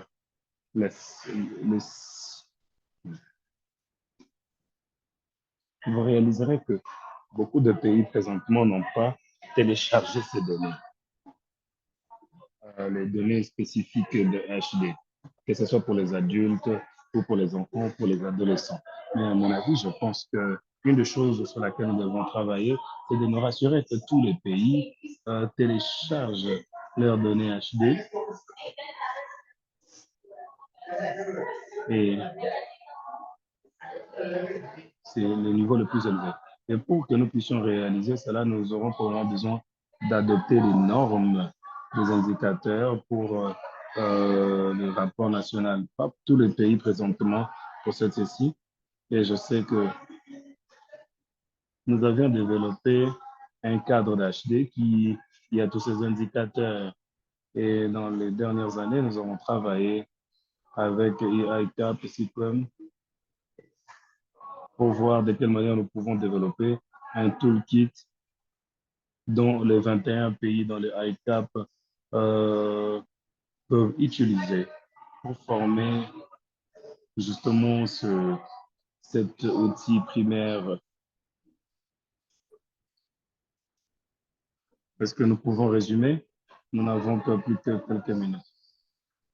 Nous devons aussi nous rassurer que ces sources primaires au niveau sont utilisées au niveau national et nous rassurer que nous avons renforcé la capacité des prestataires de services et que cela se va aussi résumer et faire un rapport des données. Pour moi, si nous sommes en mesure d'adopter ces 2 ou 3 recommandations dont je viens de souligner, surtout utiliser l'outil électronique en reconnaissant que l'outil électronique peut avoir certains défis auxquels on doit répondre. Alors, cela pourra nous aider à obtenir des données HD pour les adolescents et pour les enfants. Merci. Et à vous la parole, Ivy. Merci beaucoup, Dr. Alan, pour ces apports aussi intéressants. J'ai une question à nos intervenants. Françoise, est-ce que vous êtes avec nous? Cette question vient de plateforme de questions-réponses. Questions-réponses.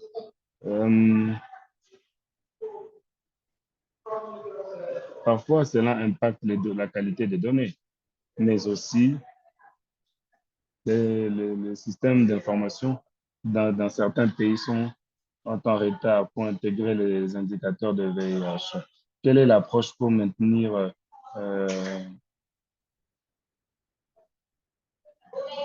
quelle peut être la bonne façon dont les pays peuvent être soutenus pour intégrer les indicateurs de VIH dans les systèmes d'information en matière de VIH pour réduire le recueillement de données. Il s'agit ici de l'intégration des données et la duplication des données. À vous la parole, Françoise. Oui, merci beaucoup, Ivy, et merci à tout le monde. Je vais d'abord me présenter moi-même.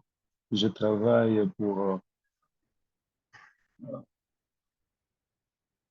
désolé, mon audio est lié à mon écran. C'est comme ça que vous me voyez avec.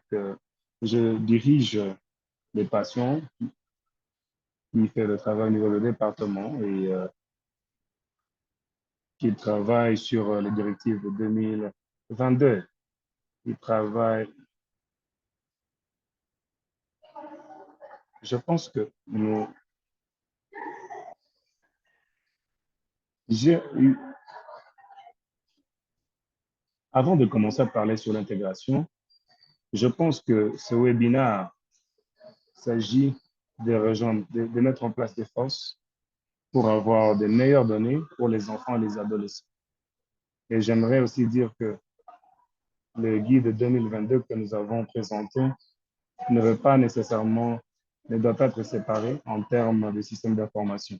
Mais c'est plutôt pour nous aider à nous rassurer que en faisant le suivi des patients de VIH, les enfants et les adolescents, vous ne devez pas manquer la priorité et l'équipe de données minimale que mes collègues ont présenté.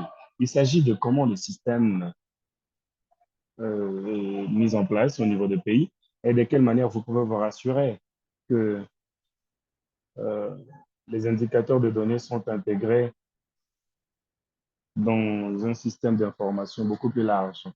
S'agissant de prioriser, de la priorisation, vous verrez que nous avons un bon nombre de priorités et vous pouvez commencer avec ces indicateurs, surtout lorsque vous utilisez des cartes des patients sur papier. Et pour la duplication, vous demandez à Ivy, je crois que ce qui est plus important, c'est l'utilisation d'un identifiant unique. Souvent, c'est facile de dire, c'est difficile de mettre en place et d'adopter au niveau de pays et définir le type de ces identifiants uniques. C'est quelque chose qui doit être réglé, et je dirais au niveau de programme national de VIH. Mais parfois, cela peut aller au-delà. Ce n'est pas tellement spécifique en matière de VIH. Vous aurez probablement des pays qui utilisent l'identifiant des patients, mais l'objectif, euh,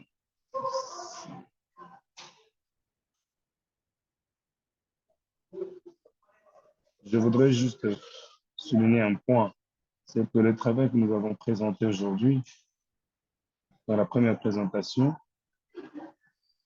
nous avions démontré des outils que nous utilisons pour faire un suivi des patients, mais aussi pour améliorer la qualité des données. Nous avions une discussion avec l'UNICEDA et les collègues de PEPFAR. Ces guides seront disponibles dans les directives. Alors, s'il vous plaît, saisissez cette opportunité en demandant comment améliorer le système, comment améliorer la qualité des données. Veuillez utiliser ces processus qui sont déjà établis, afin d'intégrer dans vos requêtes, dans vos plans de pays, l'utilisation et la mise en œuvre des guides que l'OMS est en train de disponibiliser pour améliorer les données. Vous pouvez spécifier pour quelle population vous voulez utiliser ces outils. Vous avez ceci dans le processus de planification et aussi le front global dans leur proposition. Nous travaillons plus près avec eux. Ils nous soutiennent dans cet aspect incluant les adolescents et améliorer la qualité des données. Je pense que c'est très important parce que ça vous aidera dans la désagrégation, le travail de désagrégation que nous avons souligné dans différentes présentations. Et pour dire que c'est aussi un thème qu'il faut souligner dans le processus de planification, afin de mieux désagréger par sexe, par âge, et vous puissiez améliorer votre suivi et le résultat et prendre et améliorer le programme des VH, la gestion, mais aussi le rapport. Merci beaucoup, Françoise, pour cette réponse élaborée et succincte. Nous n'avons plus qu'une seule question. Anna, c'est à vous que s'adresse cette question. Anna, est-ce que vous êtes avec nous? Oui, je suis là. C'est une question de plateforme de suivi des questions-réponses. Si vous pouvez nous donner une réponse. Les enfants qui vivent avec le VIH, c'est un problème auquel beaucoup de pays font face. Comment est-ce que nous pouvons améliorer notre modèle et comment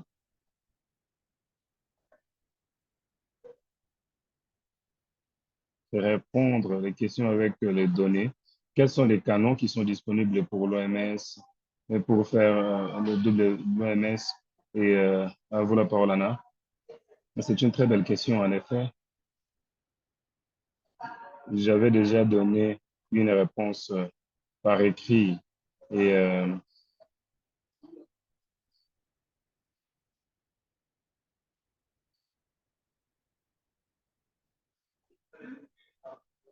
je dois peut-être répéter quelques idées dont Françoise a déjà partagé.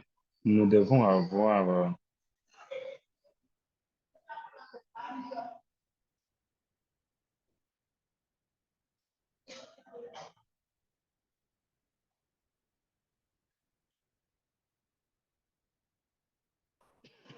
et cela sera très informatif. Et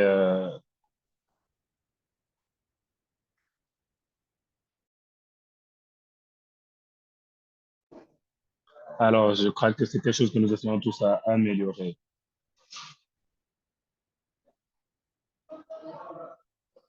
Merci beaucoup. Anna, pour cette réponse. Malheureusement, nous avons beaucoup plus de questions, mais nous n'avons plus de temps. Mais sinon, nous avons un dernier exercice qui est très important avant de pouvoir clôturer ce webinaire. Avant de prendre cette activité, j'aimerais remercier tous les intervenants pour avoir accepté notre invitation et répondre à certaines de nos questions dans ce webinaire.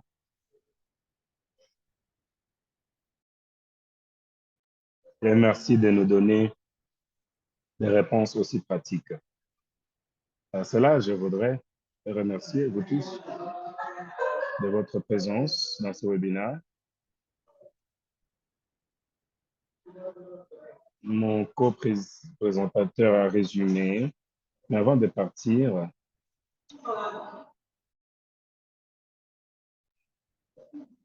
nous aimerions savoir, nous sommes à la fin de cette année, mais nous aimerions que vous puissiez nous dire quel sujet voudrez-vous que nous puissions discuter pour 2025. Et nous voulons que ce webinaire soit dirigé par vous, par votre demande, et nous ne voulons pas avoir des webinaires que vous n'allez pas trouver importants. Alors, nous voulons rapidement, pendant 2 ou 3 minutes, que vous puissiez répondre à cet appel. Qu'est-ce que vous devez faire, que ce soit aller sur le chat. Nos collègues ont posé un lien. Cliquez sur ce lien. Ça va vous amener sur une page qui va vous demander de vous enregistrer. Vous pouvez juste sauter pour le moment et entrer un mot sur le thème que vous voulez que nous puissions avoir, que nous puissions traiter pour 2025. Vous pouvez utiliser un seul thème. Certains ont déjà commencé à le faire. Merci. Si le lien ne marche pas, vous pouvez utiliser les QR codes.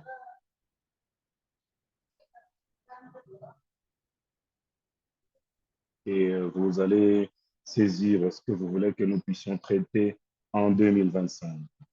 C'est des questions de santé mentale qui est très significatif. Et je vois aussi beaucoup d'autres réponses. Veuillez continuer à le faire, s'il vous plaît. Et nous verrons de quelle manière nous allons résumer sur le problème que vous aimeriez que nous puissions résoudre. Je vois le MTCT. Je vois la résistance, la suppression, de charge virale. Je suis convaincu.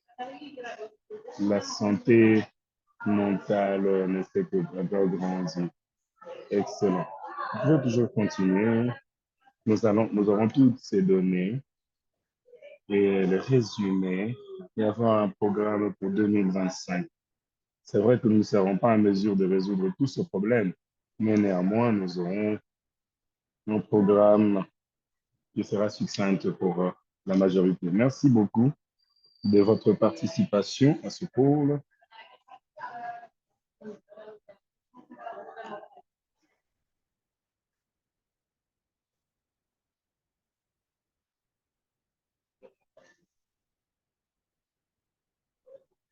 Bien.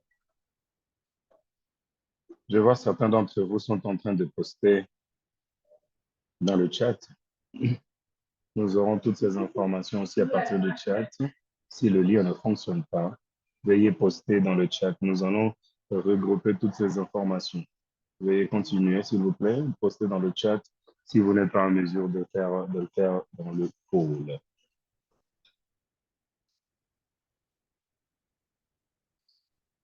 Pour clôturer,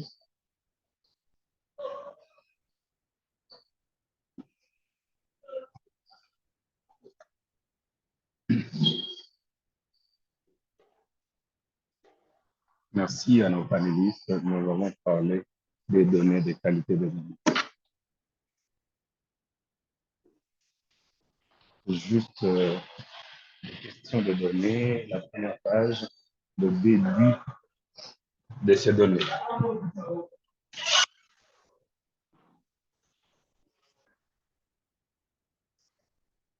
Je pense que nous avons vu l'importance des premières entrées des données et leur importance. Et tout ce que vous entrez, tout ce que vous saisissez va refléter à la fin et vous donnera des informations. Et c'est des informations très importantes qui pourront vous aider, des interventions appropriées, d'une manière appropriée, et avec une population appropriée. Nous espérons, dans les jours, dans les années à venir, écouter beaucoup les exemples de beaucoup plus de pays et les partenaires de la mise en œuvre et des voies innovatives qui vont améliorer les données, la qualité de nos données. Suivant, juste pour clôturer, c'est notre dernier webinaire de l'année. Et cette année, nous avons été en mesure de résoudre quelques critères qui ont été identifiés les années passées. Dans notre premier webinaire, au mois de juin, nous avons fait un test de résistance pour tous les adolescents. Et c'est l'un de ces webinaires où nous avons parlé des expériences et Et nous avons appris de ce webinaire que ce n'était pas encore un besoin. Nous devons rester attentifs et collecter les données pour nous rassurer que nous sommes à mesure de beaucoup plus apprendre sur le développement de la résistance. Au mois d'août, nous n'avons pas eu de webinaire à cause des différentes priorités, des différentes conférences. Notre prochain webinaire était au mois d'octobre où nous avons traité la question d'index de stigmatisation. Nous avions eu une bonne contribution et des aperçus des différents intervenants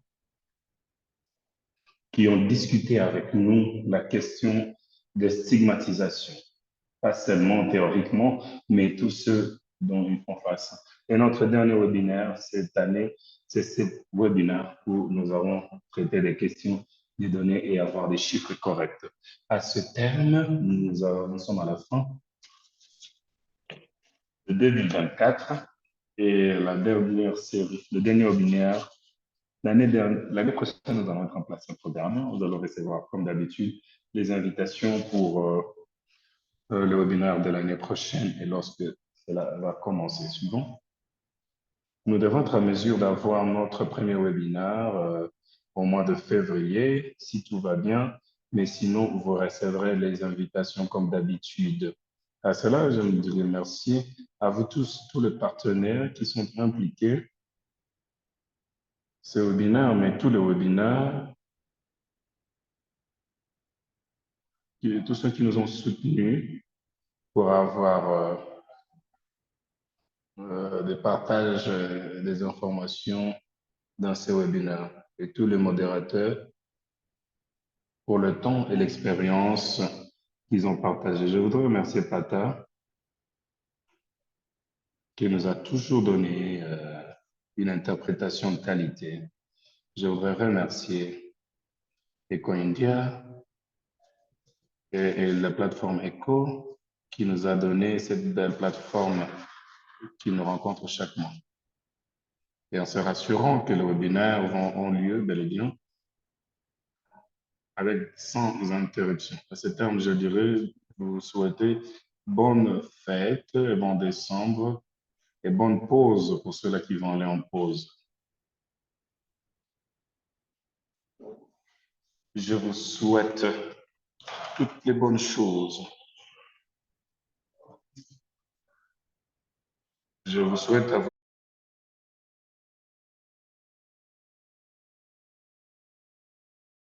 Je vous souhaite à tous bonne année 2025. On se revoit l'année prochaine. Au revoir à tout le monde.